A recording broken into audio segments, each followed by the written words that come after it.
Hello guys and welcome to my channel today's news. मैं हूं Neelam Thakur.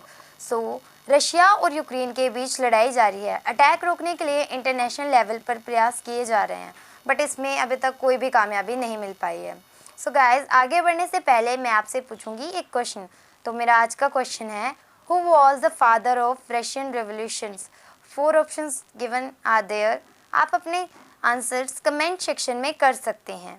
Guys, finally United Nation General Assembly में Ukraine में मानवीय संकट के लिए रशिया को रिस्पॉन्सिबल ठहराने वाले प्रस्ताव को स्वीकार कर लिया गया है। यानी जो फैसला है वो यूक्रेन के पक्ष में आया है और रशिया के प्रस्ताव को खारिज कर दिया गया है। जो रशिया है उसने 15 मेंबर्स की काउंसिल में प्रस्ताव पेश किया था।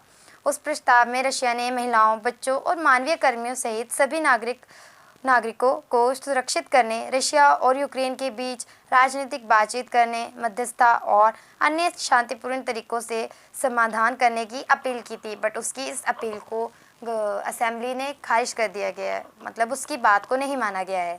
रशिया ने प्रस्ताव में सीरिया और उत्तर कोरिया बेलूसरम के समर्थन से पेश किया था, लेकिन ये पास नहीं हो सका क्योंकि जो पास होने के लिए रशिया को 9 वोट की आवश्यकता थी, बट उसके पास सिर्फ 4 ही वोट थे।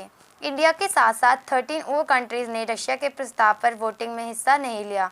वोटिंग के बाद कई मेंबर्स कंट्रीज़ ने बयान जारी किए हैं, लेकिन भारत ने कोई बयान नहीं दिया है। इससे पहले भी भारत ने 2 बार वोटिंग में हिस्सा नहीं लिया था।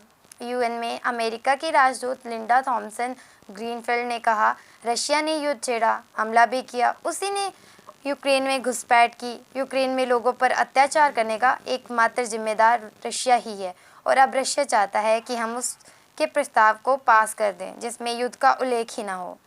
ये बेहद ही गैर जिम्मेदाराना कदम है।